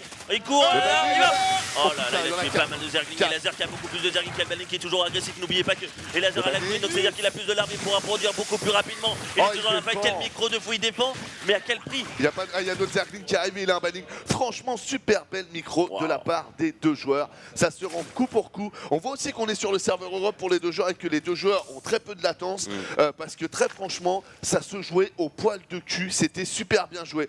On a 13 collecteurs pour 11 du côté de chez Laser. On a refait quelques Zerglings, donc on va refaire une agression maintenant qu'ils sont là. Et d'ailleurs, on peut même noter derrière que ça continue totalement dans l'agression. On s'est un peu calmé quand même sur la récolte du gaz pour Laser. Ouais, mais là tu remarques, il y a eu beaucoup de plus de production. Il y a deux hatch contre deux hatch. Le problème c'est qu'il y en a qui a une queen et l'autre non. C'est-à-dire qu'il produira beaucoup plus de Zerglings et plus la game passe, plus il aura plus d'unités. Je suis d'accord, c'est pour ça que je vous dis, pour moi, Laser, quoi qu'il se passe, il a remporté son contrat, qu'il finisse la game ou non. Je te rejoins tout à fait. Allez, le banning. le banning qui pose la balance. Banning King. Très bien joué. Ah non, non, là par contre, il faudrait éviter de donner un banning pour ces deux petits Zerglings, mais il n'y a pas de queen. Ah, c'est dommage ça. Ça c'est dommage, les queens qui n'ont pas été reprogrammés du côté de chez Sortov, donc Sortov qui se sent toujours sous pression. Et il a bien raison, c'est le bon call. Et Laser, on voit qu'il a refait 2 drones, mais derrière on reste quand même dans l'agression, que des Zerglings qui sortent dans la barre de production. Donc c'est pénalisant pour Elizer. Maintenant, pour Sortov, excusez-moi, maintenant, s'il avait repayé ses queens, est-ce qu'il n'aurait pas perdu avant? Je pense que c'est un bon move, mais que maintenant il faut payer les queens, parce que si tu les payes pas, dans tous les cas, tu as perdu. Tu vas te faire avoir sur la production après, tu vois ce que je veux te dire? Après, tu vois, la micro, on disait que c'était un peu la débandade de la part de Sortov, mais un banning qui tue 10 Zerglings, hop, bah c'est le retard qu'il avait et ça fait la diff. Donc s'il continue à balancer un banning par un banning, ça peut faire la différence. Mais voilà. Queen, hein, le souci, c'est que là, il perd tous ses Zerglings. Il y a une queen d'avance quand même hein, chez le joueur polonais. Et ça, les amis, bah, c'est beaucoup de larmes en plus qui pop. On a donné quelques Zerglings ici, grosse erreur de la part de Sortov. Encore une fois, il a moins de production son adversaire à cause des queens. Il peut pas se permettre de faire des trades qui sont even. Tu fais 10 Zerglings contre 10 Zerglings, il aurait 0 des deux côtés. C'est rentable pour Elazer. Ça j'aime ça, tu vois. Mais Sortov, hein, bon, il est connu dans sa micro de Zergling banning contre Zergling banning. Et on peut le voir. Hein. Et Sortov qui n'avait pas le bon BO, mais qui a réussi à survivre, il perd une queen et il continue sur la micro. Et finalement, tu vois, c'est even, sauf que Elazer a plus de drones, il a une queen de plus de production. Attention à ce qui se passe, parce que plus le temps passe, bah, plus il va mourir, quoi. Ouais. Sachant que moi je trouve que son BO était bon. C'est plus comment il a géré son armée par rapport à son build order. Et là il y a tellement de Zerglings, moi ça, tu vois, c'est là où c'est un peu, même si micro comme un dieu, ça va être très dur parce qu'il y a tellement de Zerglings de plus. Il y a des bannings maintenant, il arrive chez lui, il n'y a pas de queen pour viser ce banning là qui a low life. Il va continuer, il va se positionner. Est-ce qu'on va avoir un 3-0? Regarde-moi ça, le banning qui est là. Il y a trop de banning. Le problème c'est qu'il y a tellement de différences. Et là on a Elazer qui va mettre 3 points gratuitement. GG. Et 1, et 2, et 3-0. Le Emmanuel Petit du sport électronique. C'est beau. Oui. Là c'est vraiment dommage, on est dans un cas de figure, et croyez-moi en plus c'est un cas de figure qui arrive très souvent aux joueurs qui n'ont pas ce niveau-là justement. C'est un cas de figure très simple, c'est-à-dire que vous prenez un build order sur lequel vous devez plutôt être défensif par rapport à ce qu'a fait votre adversaire. Si vous restez sur le défensif, normalement ça passe, et parce que vous aurez un peu moins quoi qu'il se passe, c'est toute l'histoire quand on est sur le défensif, on a un peu plus de drones, c'est votre adversaire qui a pris du gaz plus rapidement, c'est toujours la même alchimie. Et il est allé attaquer, il a voulu jouer en fait donnant avec quelqu'un qui était plus armé que lui, alors que s'il avait patienté, et il aurait peut-être pu, avec ses deux queens, contrer les premiers bannings, après il aurait eu son bata banning et il aurait eu un vrai coup à jouer. Donc moi j'ai envie de dire, c'est dommage de la part de Sortov parce que j'ai bien aimé son développement. Je pense que de toute façon ce type de développement va arriver, et le ZVZ dans les 3 ans à venir, ça va pas juste être on fait une pool 14, un gaz 14 et on se fout tout le temps sur la gueule. Il y a des gens qui vont réussir à trouver des build orders qui permettront de partir juste un peu plus macro et de contrer, tout simplement parce qu'il y a 30 secondes de trajet. Ces 30 secondes de trajet, ils sont forcément utilisables pour gratter quelque chose. Là malheureusement ça n'a pas été bien fait de la part de Sortov, mais c'est dommage, j'avais vraiment l'impression que la voie empruntée était plutôt la bonne. C'est dommage. Je sais pas ce que vous en avez pensé, vous. Le souci, c'est que Sortov a voulu agresser alors que lui, il n'avait pas de banning. Mais ouais, mais je suis d'accord avec toi, mais je comprends pas pourquoi il a fait ça. Alors, qu'est-ce que vous avez pensé, mes petits canapiens? Ah ouais, j'ai bien rigolé, c'est parti dans tous les size. Il y a eu du banning, il y a eu des coups qui sont tombés, et le GG. Tude. Tout GG timing. Bah, je suis très inquiet pour la Suède, là. L'inquiétude se lit sur le visage. Ils vont choisir qui? Ouais, mais je suis même pas sûr que ce soit important en fait. Hein. Qui est-ce qu'ils vont choisir? Moi je reprends Sortov. Parce que même il revive. Il doit revive un joueur. Il n'y en a que 3 à chaque fois par équipe. Ouais. Et il va ressusciter, il va devoir tuer tout le monde. Qui peut le faire? Moi je mets Sortov. SO, hashtag SO. Si vous voulez le soutenir. Oh oui, je le sens, il lui faut. C'est un diesel, Sortov. Je lui ai dit ce matin. Je fais, attends la deuxième game. Panique pas si tu perds contre Mini, contre Eraser, pardon, panique pas. Et donc voilà, je le sens, il peut sortir. Clairement, clairement. Ça se va jouer entre Sortoff et Zanster. Moi, je sais pas pourquoi, mais je suis en plus Sortoff. Sur papier, ça devrait être Zanster. Moment. Tu vois qui? J'aurais dit Zanster, mais il est pas là. Ah oui, je suis con. Bah oui, parce qu'il le remplace. Merci, Moment, pas de souci, d'avoir récupéré ça si proprement. Discrètement. Ouais, ils se sont mis en valeur, c'était cool. J'aime ça. Non, bah c'est Sortoff, c'est sûr. Fais pas genre tu réfléchis, il n'y a qu'un seul choix. Boum! Bars, mon gars. Rap Contenders, mon gars. Ouais. Peut-être Mini Razer. Hein. Ça, c'est juste pour mon contredire. Ça, c'est le moment où il n'a pas envie de faire le même call que moi parce qu'il a envie de gagner. S'il fait le même call que moi, il ne peut pas gagner. Soit on gagne tous les deux, soit on perd. Là, il préfère faire un call pourri. Je préfère faire tout seul que perdre avec lui. Voilà, de gagner. Vous voyez, ça c'est l'ego mal placé de moment. Mais en tout cas, on est d'accord que ça devrait pas être Moreau, quoi. Ouais. Genre, je trouve qu'il c'était vraiment pas convaincant. Mais qu'est-ce que vous avez pensé dans la game de Moreau? On n'a pas eu le temps d'en parler, mais il est parti sur Archon Chargelotte en fait. Mais j'ai vraiment pas l'impression que ce soit la bonne composition contre Zerg, contre les Roach, les Ravageurs. Enfin, pourquoi ce choix de... Et il s'est fait ouvrir, il s'est fait attaquer, il s'est fait ouvrir. Mais pourquoi ce choix Archon Chargelotte? Ça se fait ça En fait, Maxed l'a fait. D'accord. Et il a surtout fait beaucoup de zilotes qu'on voyait pas et ça a surpris quand même beaucoup de monde. Ok. Donc après sur 3 bases, est-ce que c'est une bonne idée? Je pense qu'il a voulu faire un timing, un GG timing. Mais c'était Maxed, il a fait Oracle Chargelotte. Il avait fait Oracle Chargelotte. Il n'a pas fait Archon Chargelotte. Il est d'abord passé par l'Oracle et là il a calmé il a mis la tout. pression. Et après il a rajouté des Archons. Ce qui n'avait rien à voir. Mais là c'est vrai que là c'était bizarre comme. Moi j'ai trouvé que c'était une mauvaise idée pendant qu'on a Xiel qui dit If you don't cheer for Poland, you will find this under your bed. Il y en a qui n'a toujours pas joué, qui est toujours en train avec exactement cette tête devant sa webcam en train d'attendre son tour. Parce qu'on lui a pas dit qu'il était plus dans la caméra, donc lui il est toujours à fond dans son personnage. Il attend qu'on lui dise de venir rentrer sur le ring. Moi pour répondre à Tude et en plus pour compléter ce que disait Ponf, parce que je suis tout à fait d'accord avec Ponf, le montage était différent. Moi j'ai pas apprécié parce que autant c'était il y a 2 jours, j'étais le premier à dire j'aimerais bien revoir des chargelottes en PVZ.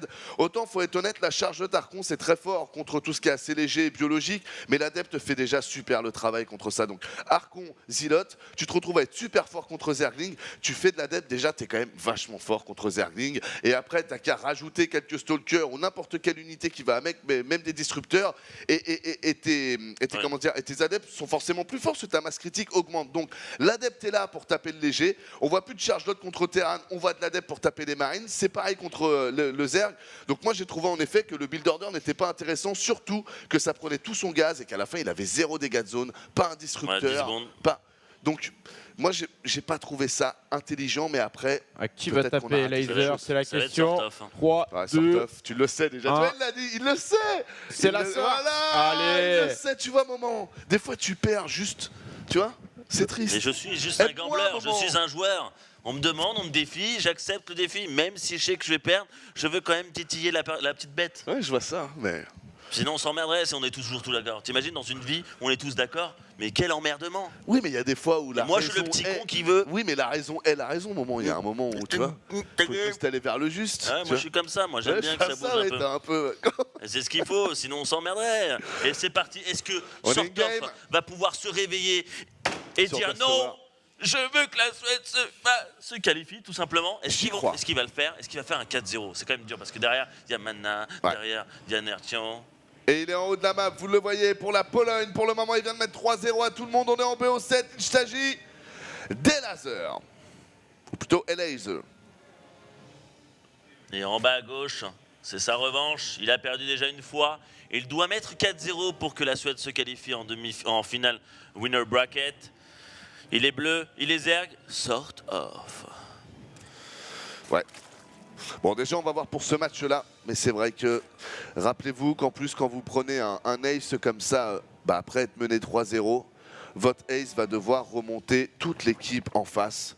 Donc ça fait quand même un très gros travail. Là, on est sur une map un peu particulière pour le ZVZ. Vous le voyez, on est bien parti sur une hatch first des deux côtés. Parce que le contrôle de la rampe est vraiment facile. Et donc, du coup, vous n'exposez pas votre B2 quand vous la prenez, vu qu'elle est derrière votre rampe. Donc ça peut changer pas mal de choses. À voir si peut-être que Sortoff se sentira plus à l'aise dans ce type de développement. Sait-on jamais. Moi je réfléchis, je suis content pour la France.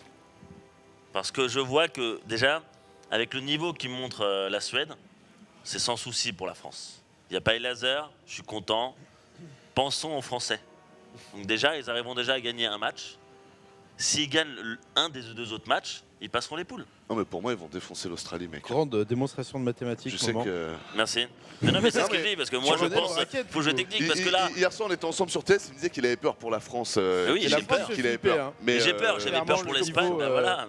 Le niveau est loin d'être sécurisé quoi. Parce que big up à Whitebot qui sub. Enfin ça reste pas Merci fou. Whitebot. Merci Whitebot. Moi je suis persuadé qu'un Marine Lord qui rencontre Peak ou NQZ sur le ladder, tu vas pas me dire qu'il lui met pas ça. Mais c'est du BO1, c'est ça le truc. C'est qu'en BO3 il gagne. En BO1 il y a toujours des surprises. Stéphano aussi va... Moi je suis plutôt confiant, mais on verra. Le petit drone ici qui part, vous le voyez pour le moment, c'est plutôt posé. C'est normal, on est en mode... Comment il s'appelait ce mec? Swagman. Tranquille, on sort les liasses du billet, du coffre-fort. T'as sorti combien toi?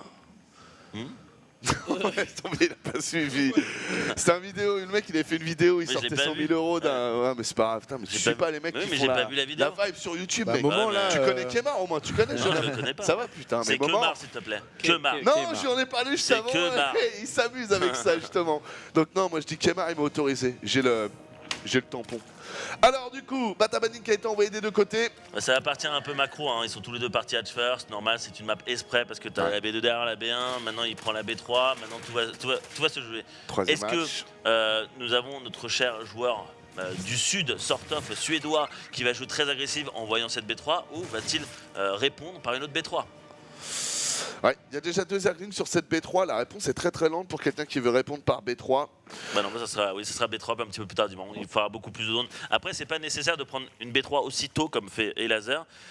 Si tu n'as pas encore saturé tes 2 bases, c'est pas grave si tu prends un tout petit peu plus tard, tu ne perdras pas vraiment l'avantage économique. Voilà.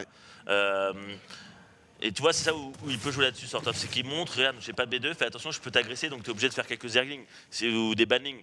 Et moi, derrière, je passe devant le niveau drone et c'est ce qui se passe. Ouais. C'est vrai que ce move-là est bien joué, mais dans ce cas-là, ça veut dire que Elazer peut aller attaquer et donc du coup peut essayer de récupérer ces 3 drones. D'ailleurs, c'est ce qu'il fait Elazer, il vient de se rendre compte. C'est très bien joué, ça répond du tac au tac. On se croirait à Roland Garros, Papi. Attention, chambre d'évolution aussi qui a été envoyée du côté de chez Elazer. Ça, c'est une très bonne chose.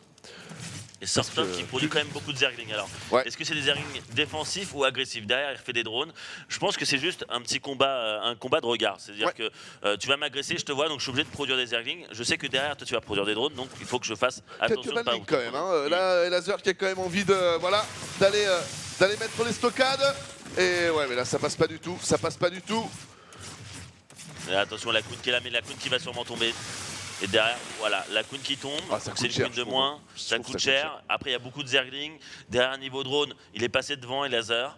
Mais c'est ça, c'est ça le typique où tu sais pas si tu dois faire une fournée de drone ou une fournée de Zerglings. Tu sais pas s'il y a des trucs qui vont arriver très agressivement ou défensivement. Et dès que tu vois des Zerglings sortir, tu es obligé de produire des Zerglings parce que tu as peur de te faire all-in dans la tête. Oh, joli banding! Bien joué de la part des lasers qui tue quand même pas mal de Zerglings derrière. Il monte, et là, ces Zerglings ne sont pas là pour faire mal, mais pour avoir l'information de qu'est-ce qu'il est en train de faire. Est-ce qu'il est en train de faire Muta? Est-ce qu'il est en train de faire Upgrade? Est-ce qu'il est en train de faire Roach? Est-ce qu'il reste sur Zergling Banning? Et là, il a l'information de OK, tu as l'air, tu as Roach Warren et tu as ton Evolute Chamber qui bouge. Donc ça veut dire qu'il fait le plus en attaque de range. Je suis pas fan de ce qu'a fait Sortoff là, rentrer ses unités directement à l'intérieur, parce que là c'est un système de base communicant. Il y a 10 Zerglings qui arrivent, qui se font un peu donner. Du coup, il y en a 15 Zerglings qui vont contrer. Mais du coup, après, c'est 20 qui arrivent. Et petit à petit, en fait, vous rajoutez des unités. Là, vous voyez que la contre-attaque des lasers est un peu plus haute que la contre-attaque qu'on a vue juste avant. Et donc du coup là j'espère que ça va pas coûter trop cher à Sortoff. Sortoff qui a déjà quelques drones en moins. La Queen qui tombe. Et voilà encore une Queen, c'est-à-dire que moins de larmes, moins d'économie, moins d'armée.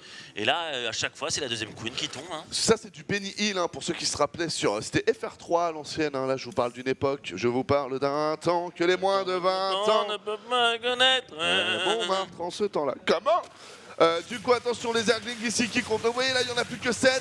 S'il prend quelques drones, c'est vraiment pas mal. Vous me direz déjà 3 drones, un 4e serait bon. Allez, 4 drones de prix. Ça reste Steven. Petit upgrade d'avance pour Elazer quand même. Oh, la fournée de drones des 11, là, boum. Tu m'as pris de 4 drones, bah, j'en fais 11, il n'y a pas de souci. Et là, ça va être un combat de Roach Ravager contre Roach Ravager. Ouais. Et il faut, alors là, sur ces Roach Ravager, alors c'est plus comme le HOTS, c'est que là il y a de la micro, c'est-à-dire que tu attaques, tu dois prendre une belle concave et tu joues avec tes Ravageurs, c'est-à-dire que tu dois hit and run, éviter les builds. Après. Mais c'est pour ça on se demandait avec Pouilleux, c'est pas trop dur pour toi LOTV depuis que Il y a les ravageurs. Tu Bah, t'en c'est encore sors beaucoup ou plus simple. Hein. Bah, tu ça va demanderas à Pouilleux parce que la dernière fois on a fait un tournoi et il n'est pas passé. Ouais, je sais, il a perdu Non, contre remporté, Interactive avant, tu m'as dit. Là, ça va être... Non, mais je trouve que c'est encore plus plaisant. Parce que, honnêtement, le Zerg d'HOTS, c'était vraiment roach et Ouais, tu tout sur le cliques et tu positionnement. priais, tu regardais. Ouais, je suis d'accord. Après, un peu de micro des bureaux et tout. Mais Alors même le que- PP, hein, Ouais. PVP. Hein. Maintenant aussi, Ouais. c'est plus au skill avec la bulle. C'est un peu plus au skill et tout. Et Ouais. là, moi, je trouve que c'est beaucoup plus plaisant avec les ravageurs parce qu'il y a de la micro. Il y a des billes, tu dois savoir quand il faut attaquer, Il y a du reculer et bouger tes unités. Alors qu'avant, tu bougeais pas. Parce que certes, tu pouvais bouger pour avoir une meilleure concave, mais derrière, après, quand tu as 200 de pop contre 200 de pop. Non, parce que limite, même t'avais pas beaucoup de portée, donc ton intérêt c'était vraiment de te paquer comme un crétin et d'aclic. Hein. Je te rejoins tout à fait. C'est vrai que c'était. Ah, pas mal. Ah là là, et il est survie. Matrix, Ouais. c'est Neo. Et Laser, il dit non.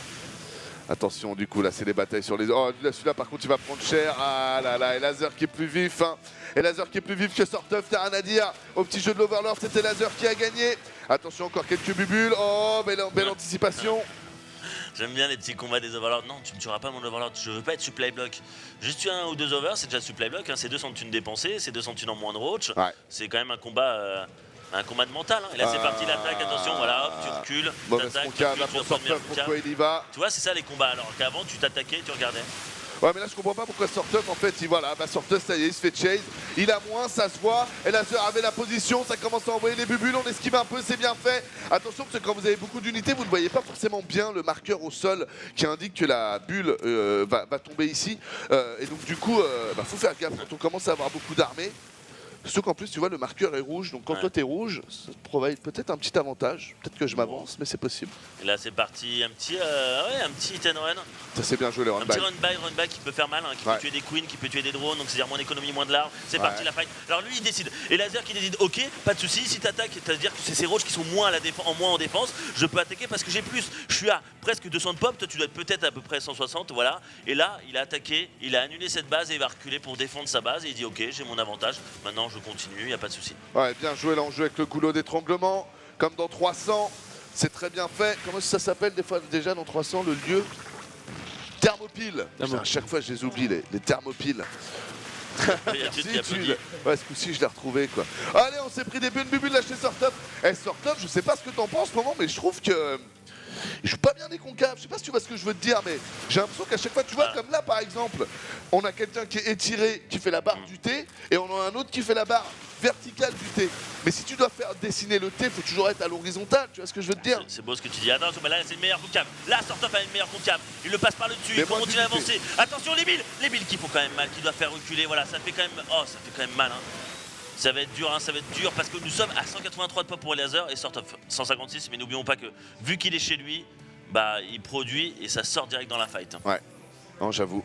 Attention, Sarkal sur la droite et Laser qui est toujours devant. On a 66 drones à 60. C'est dommage ça pour Sorteuf. Hein. Ce petit manque de 6 drones ne paraît rien, mais sur plusieurs minutes qui s'étalent comme ça, c'est 150 à 200 de minerais ou à 200 de gaz. Hein. Ça dépend pour les deux joueurs. D'ailleurs, je vais vous faire un petit point écho dans mon coin. Vous voyez, il lui manque 200 de minerais et 120 de gaz par minute. C'est immense, les amis, c'est immense. Quand on voit qu'en plus, c'est celui qui donne le plus, car je pense que si j'affiche les pertes, le joueur bleu, 4700 pertes pour Laser, 8325 pour Sorteuf. Donc Sorteuf est celui qui fait le plus d'erreurs, c'est celui qui donne le plus d'armées, et paradoxalement, c'est celui qui a un peu moins d'écho aussi. Donc vraiment, Laser qui tient bien son...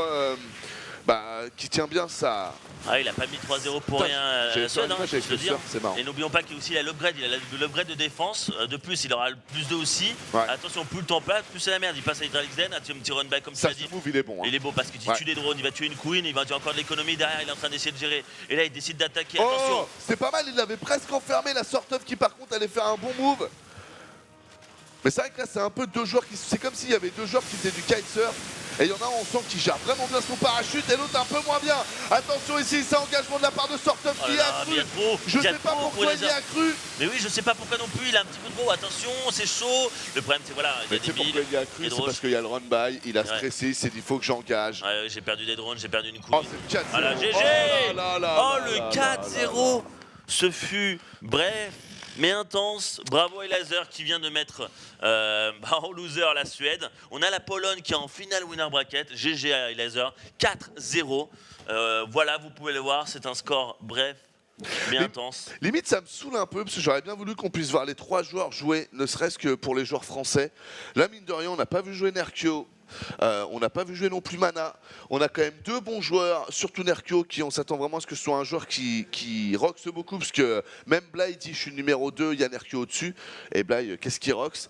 Donc mine de rien, attention, très bien joué de la part de la Pologne, mais je les sens bien en forme quand même pour la France. Qu'en as-tu pensé, mon bon Kemar? Il y en a 2 qui se qualifient, c'est ça? Ouais. Et on n'en a qu'un aujourd'hui en fait. Il y a un winner et un loser. Donc aujourd'hui on aura le vainqueur du winner et demain on aura le vainqueur du loser. C'est-à-dire que la France peut se qualifier aujourd'hui que par le winner. Si, elle perd un match, ce sera demain. Ok. Moi je vise, je dirais la 2e place pour l'équipe de France. Parce que je pense que j'ai été impressionné visuellement par le jeu proposé par cette belle team de Pologne. Ma copine est polonaise également, donc tout ça. Non mais ouais, très belle équipe. En même temps, c'est pas une belle équipe qu'on a vue, c'est juste un joueur au final. C'est vrai. Donc, voilà, mon prono, je me lance, c'est du Pologne 1 et France 2. Même si j'espère que la France et la baguette de France va la lever. La Pologne.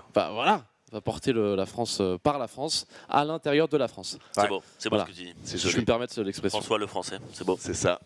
On a moyen, on a Stéphano encore une fois, on a Marine Lord, on a du beau monde. Le match de la France d'ailleurs, c'est le match qui va suivre justement après celui-là. On va pas jouer la Pologne, on partait du principe qu'on avait gagné notre premier match, mais le prochain match qui va être joué, Yata vous le montre à l'écran, ça va être la France versus l'Australie. L'Australie du coup, t'as tous les noms parce que moi il va m'en manquer un qui a Pig, il y a NX.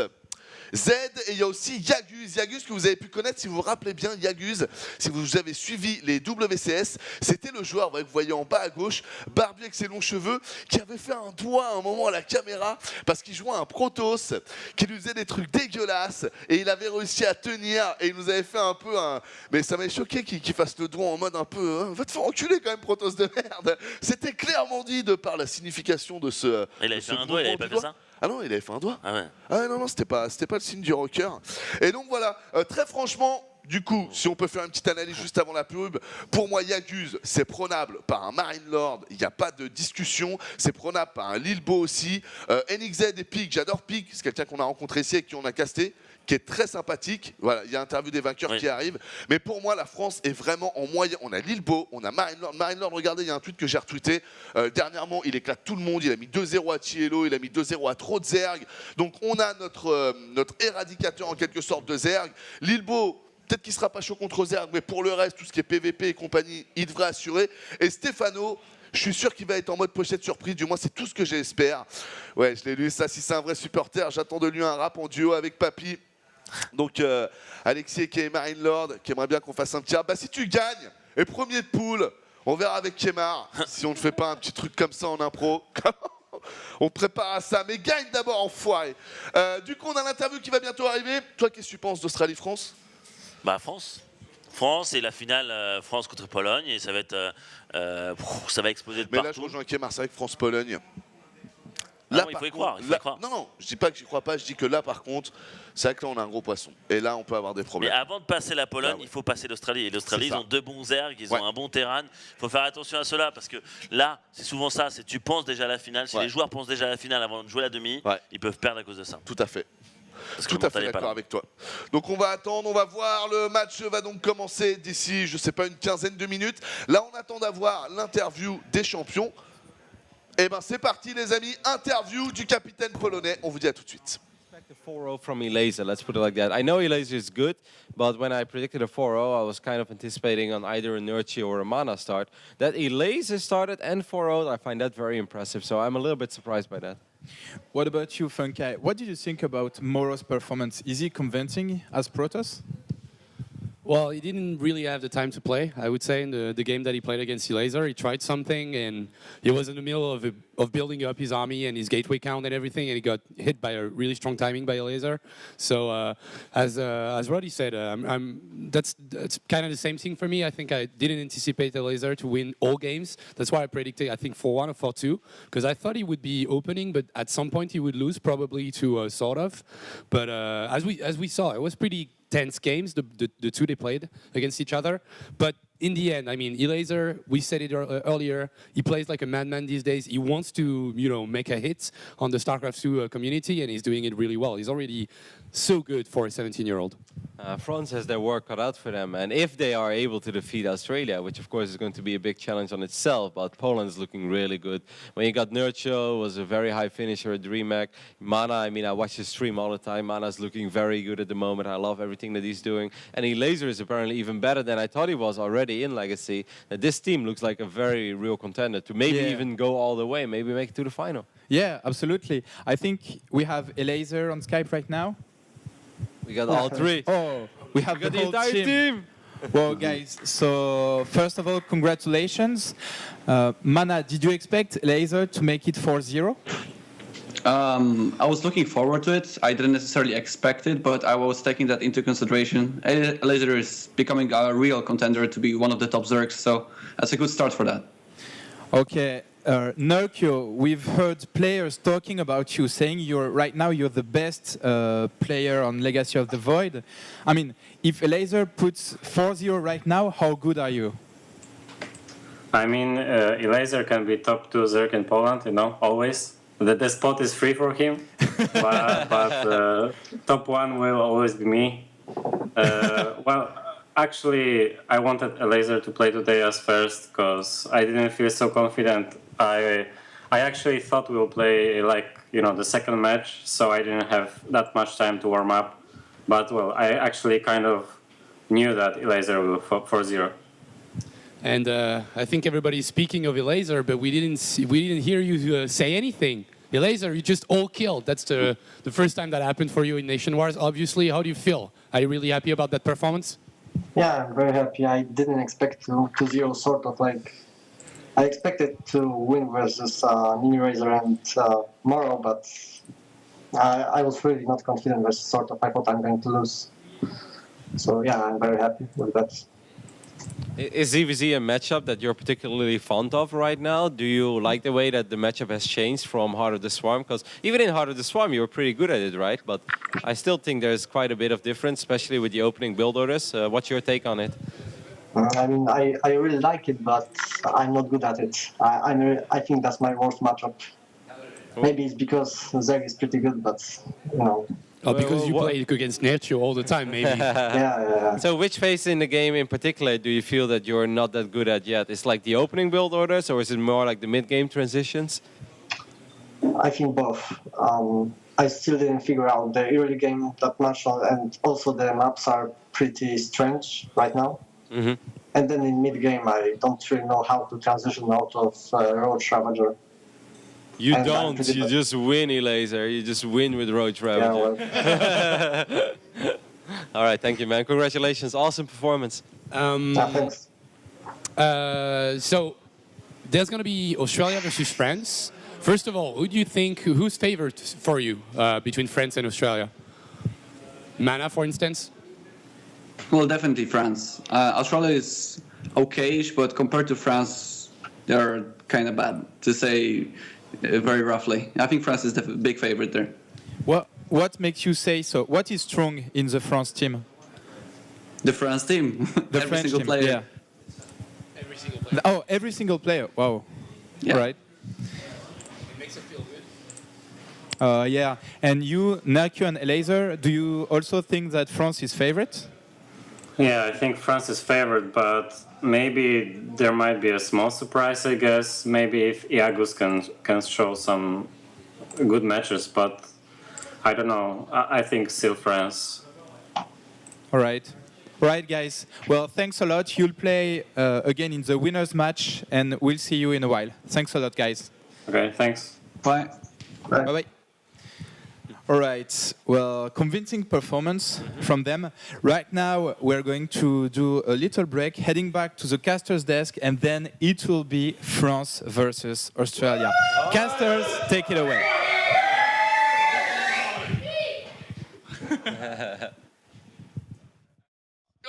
Et voilà. Et voilà, on est de retour les amis, on va envoyer la petite pause. Donc vous avez vu l'interview, il n'y a pas grand chose à dire. Les Polonais, ils risquent de nous causer des soucis, mais d'abord, il va falloir combattre l'Australie.